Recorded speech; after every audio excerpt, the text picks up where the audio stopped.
Molly from the Los Angeles Times, and welcome to the Television Academy's Dickinson panel. Hello, everybody from Dickinson. I am so happy to talk to you again. I'd like to introduce Alena Smith, who is creator, executive producer, and writer of Dickinson. Hailee Steinfeld, who is also executive producer and plays Emily Dickinson. Anna Baryshnikov, who plays Emily's sister Lavinia.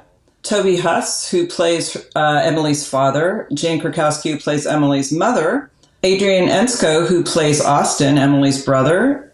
Ella Hunt, who plays Sue, who is Emily's love interest, but also Austin's wife. And Finn Jones, who plays Sam Bowles, a editor-in-chief of a newspaper. I love Dickinson, and I love to call it a 21st century love letter to a 19th century poet who is Emily Dickinson. And the show is following her in her life in her 20s. And in particular, this season has really kind of looked at the struggle she's had with creativity versus notoriety. Do I want notoriety? But all the other characters in her family have been going through their own issues, personal, otherwise. And so in this episode, it all plays out at the opera. And I'm wondering first, Alena, why bring it to the opera? What was the reasoning behind that? It's a great setting, but why?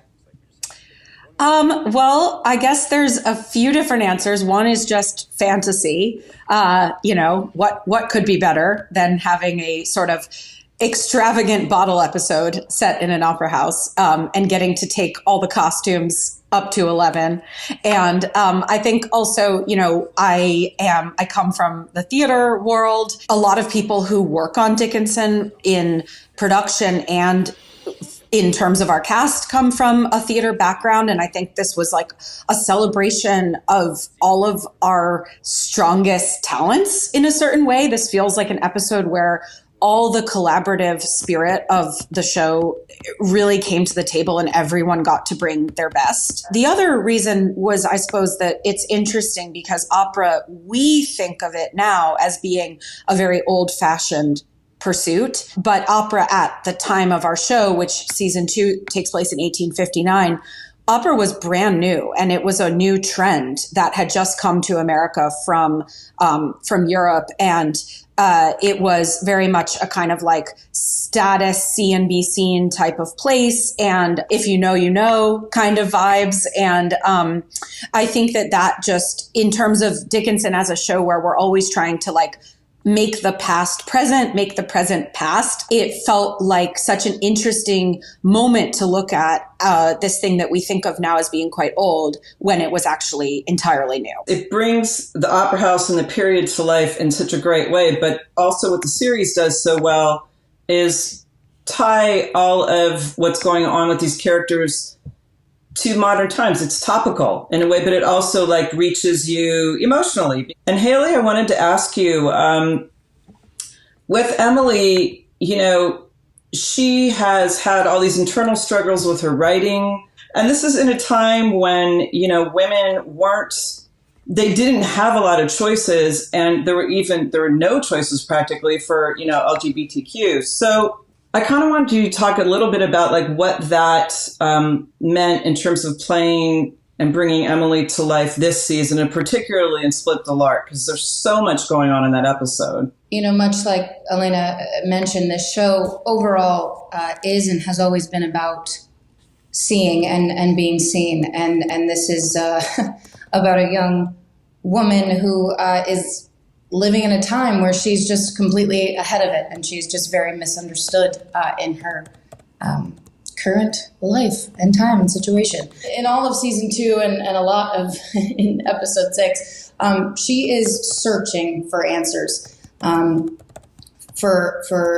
questions about who she loves and who she's supposed to love and who she's allowed to love. And when it comes to the writing is everything. And it's a very confusing time for her, especially in this episode.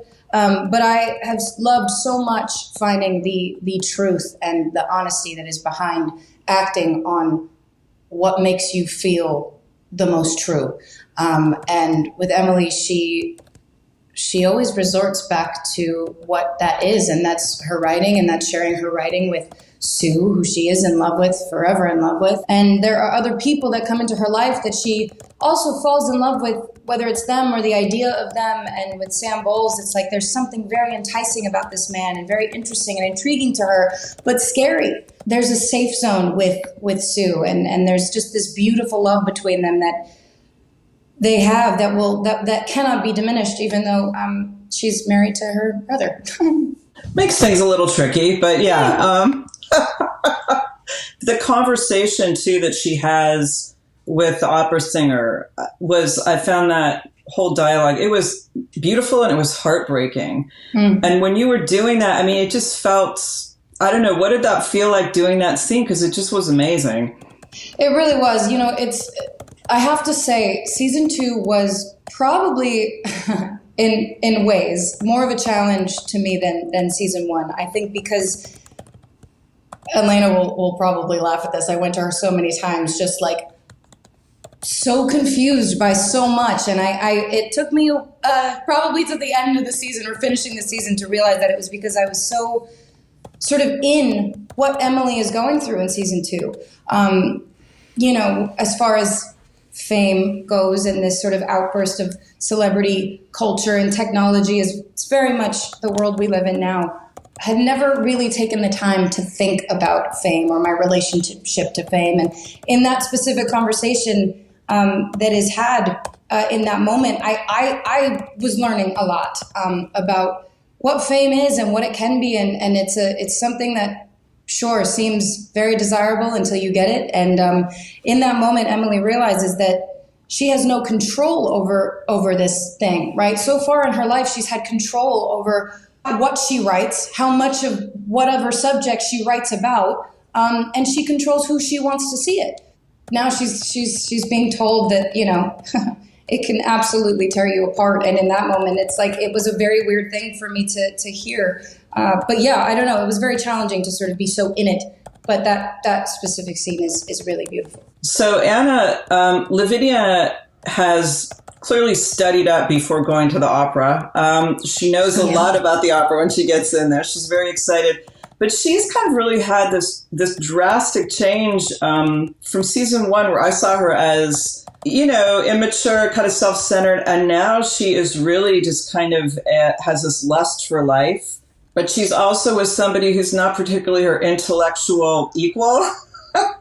Yeah. So the scene, particularly at the opera, I don't know, can you just talk about how that plays out now? So much of what I loved about season 2 was that I was able to, the writing allowed me to flip the script on gender roles that ordinarily these kinds of characters would play. So I can't tell you how many times I've auditioned for a female character that's sitting somewhere like the opera and saying something completely vapid. And so to be able to have Pico, who is playing Ship, really have fun with that part of it and embrace this part of Lavinia that desperately wants to feel sophisticated, who is very learned, who, you know, when we went to the Emily Dickinson Museum, our tour guide talked about how Lavinia was kind of known for speaking her own vernacular because she really loved to keep kind of up with as much slang as she could have. And so she clearly did have an intellectual curiosity, or our version of her has an intellectual curiosity and a creative curiosity. And even though Emily and Lavinia are very different, I think we wanted to set up a situation in which Lavinia actually is someone on some level who could understand her sister's genius. And so for being interested in something like the opera kind of sets her up to understand her sister. And, you know, I feel like Lavinia and her guys in the first and second season, Alena comes from a playwriting background. I also really started in theater, and I feel like especially this season I started to think of her. It's almost like the Shakespearean clowns a little bit. Like it's almost like Audrey and Touchstone. There's like a lot of back and forth that's kind of going on parallel to Emily's journey. And so thematically to just play with what makes her feel powerful, if it's information, sharing information, learning things, and how much of that is a role she puts on and how much of that is her authentic self was kind of something that we've been playing with all along. The costumes, the wardrobe, just phenomenal. And Jane, that outfit at going to the opera, that was spectacular. I just have to ask you, how much appreciation, and anybody can answer this, do you have now for what people went through in that era to look good?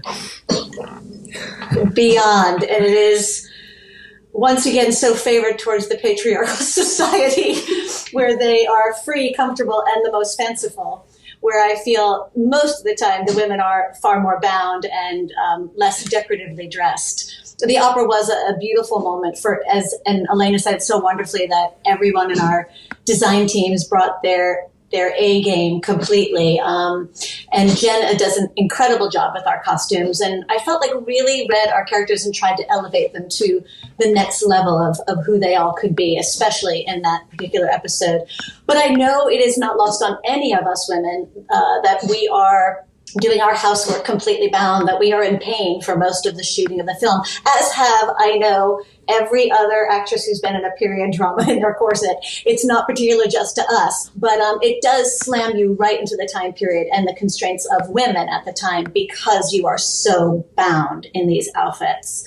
And of course, my character is quite bound in tradition. And so I think it helps her even more. Not that I asked them to make it tighter, but it feels like mine is tighter psychologically as well. Well, and just, I don't, maybe just because I have the largest waist amongst all of us, so I'm trying to pull it in as tightly as possible. I don't want to push us off of season 2, but I will just report that one of the most alarming parts of my past week, as we have started shooting season 3, was Hailee FaceTiming me from set saying, okay, I'm in a corset and I'm double masked. And I'm like, oh, this is not okay. So I'm actually pretty concerned. Like, I hope we survive the making of season 3 in COVID. That's all I have to say. But we can go back now. One of the beautiful things I think about season 2 was how Alena let all of our characters open up and question who they are and really develop.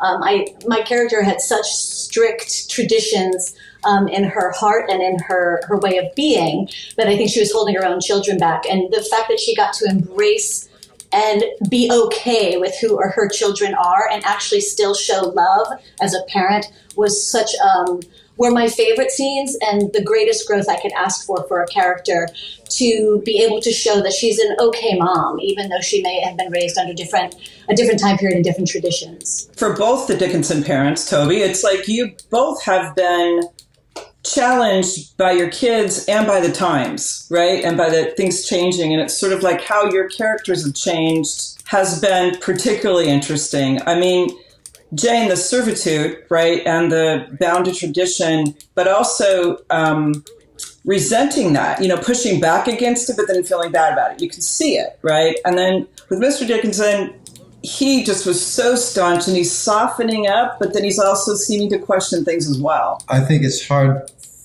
for him to let his daughter go because he wanted to keep this relationship as it was. And he's realizing that she's an independent creature in a way that he's never met before. He rarely meets men that are this independent. And when it's his own daughter, it's a little jarring for him to sort of really, he has to adjust his entire worldview to accommodate his kid. Otherwise, he's going to, smother her and do her damage. So it's hard for him. But ultimately, he makes the right decisions. I think that Edward Dickinson, we do get a little window. I mean, both the parents, we get a window into their histories and their parenting and where they came from, right? And like, there's been profound generational shifts between their parents and them. And now another one is happening with their kids. That sense of inheritance across generations is like really fascinating to me. And again, it's a place where the show, like, I am just pulling from the research, but I am also somehow talking about my own life and story too. And that's been this really interesting, like, uncanny blend. And not just me, but I think all of us, like, I think that we develop these sensitivities to each other. And I, on some unconscious level, can pick things up about where Anna's coming from or where Ella's coming from or where Adrian, any of the people here and start to build that into the characters, which is such a joy for me. And one of the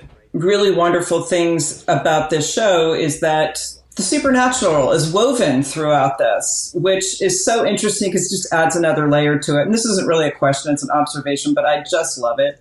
one of my favorite details about episode 6, which we've been talking about, is how the background of the opera is almost exactly Austin and Sue's new parlor in the Evergreens, which is something that all of the characters experience. It's not just Emily Dickinson's vision. And that's like a great example of how this show is kind of on the verge of supernatural. It's like almost magically realistic. That actually triggers a great reckoning in Austin, that he's like kind of watching his own life play before him in an opera. I mean, for all of the characters. Well, and then there's the magical moment of Emily experiences Sue singing, which maybe Ella wants to talk about that process of where all that came from and the song and all of it. I mean, getting to sing on that stage and take an Emily Dickinson poem into that incredible setting, and also into tying it into the pop music and just contemporary music that's laced throughout the show, was such a treat. To get to both play Sue in our show Sue, but also Sue in Emily's imagination Sue is such fun, and a really enjoyable dialogue to have with Hailee, because it happens several times throughout the show of kind of carving out what that is and what that means for Emily in Emily's brain, and who that Sue needs to be. And at various points throughout the show, that Sue changes and alters as Emily processes her feelings towards her. But yeah, it was such a great honor for me to get to sing Split the Lark, and our amazing music composer team, Drum and Lace and Ian Hultquist. Wait, help me. How do I pronounce his second name? Hultquist. Ian Hultquist. Thank you very much. Just did such an incredible job. Ian Drum and Lace. Thank you. Did such an incredible job taking Emily's poem and putting it into a sort of contemporary music setting. Yeah. That was beautiful. Were you nervous about getting up there and singing? I know a lot of people have issues with that. I wanted to make sure that it was a special moment, but I was in that extraordinary dress, and I really trusted the way that we recorded the song. And it wasn't like I was having to sing it live. We had pre-recorded it. And also, worth mentioning that Silas Howard directed that episode. And I have such trust and love for Silas. I think we all do. I think he really does bring out the magic in all of us. And so I trusted that he would bring out the magic in me for that moment. So no, I would say that I wasn't nervous so much as excited and hopeful for what it could be. And it was such a thrill getting to watch the fans respond to that episode, and respond in a way that I never expected either, because people watched the episode and then they streamed the song as well. Like, I think within its first 2 weeks, it had something like 70,000 listens on Spotify. Wow. Which was just madness. It's awesome. I don't know, Alena. I think that's room for the first musical episode of Dickinson. I'm so guys, you all like a musical season. This whole cast has musical gifts, and we need to. All of Emily's poems can be turned into songs. Like, let's get it done. You know. We'll bring Wiz Khalifa into it. Like, yeah, I sense a Broadway production. Finn, if there is a villain in Dickinson, then definitely Samuel Bowles is probably it. I don't see it that way. I don't know. Well, how do you see it? Do you think he's villainous, or who is he? He's a prick, that's for sure. When I was playing the role, I never really wanted to kind of make him villainous. I always tried to understand his own motives from a real place. And I guess through the show, you see his perspective through Emily's eyes. So I guess he becomes villainous through that perspective. But ultimately, his decisions at the end are incredibly selfish.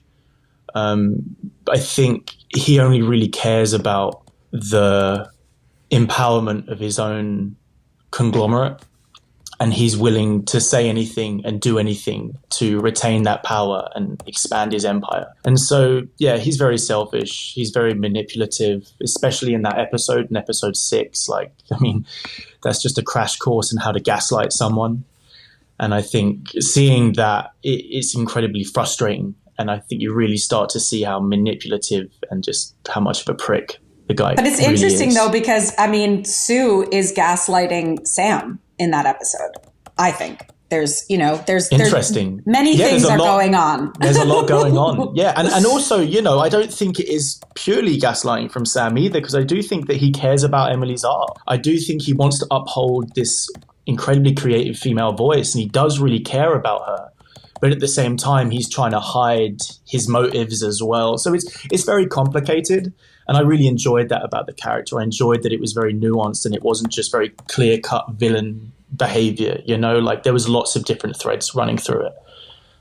But I especially loved that scene with Hailee, and the whole opera was just so elevated and so juicy to get into that. And breaking down gaslighting is a very topical issue. There's a little bit of that going on right now. Yeah. But I loved, Adrian, what you said about, like, here you are watching this opera with all these themes that are actually playing out with the Dickinson family. And then also there's a supernatural level where other streams of consciousness are playing out. So there's all these different levels of it. And at this point, Austin's going through this loss that, I don't know if you can just talk about like how that was playing out for your character. Austin is really in this episode kind of dealing with the failure of the American dream for him. Like he's like, I got married, I have my house, but I'm not happy. So what's happening? And so like this is kind of one of those moments where he really sees his life in front of him and is able to kind of latch on to something that like something's really not working and I'm really unhappy. And there's no answer in it. It's just that he kind of starts asking the question. With this episode, it really was kind of like a turning point in Austin's character arc that we were building. Because after that, he kind of starts going down this road and he eventually ends up with him getting very, very vulnerable with Emily.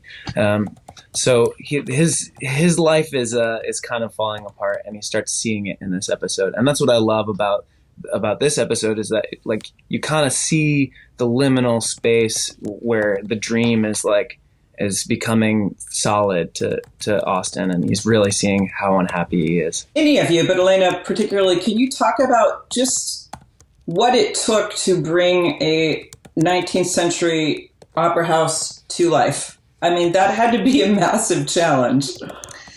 Yeah, well, as I said, this was like this. In this episode, I think you see the strength of the Dickinson team, because everyone from our location scout to our line producer to our AD to Silas to our production, I mean, everyone brought their A game. We found this crazy space that is a historical site, that is a vaudeville movie theater in Jersey City. That space that we turned possibly condemned.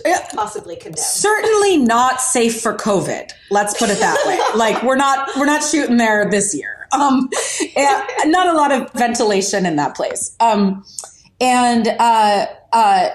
The space that we turned into the opera house, that's just the lobby.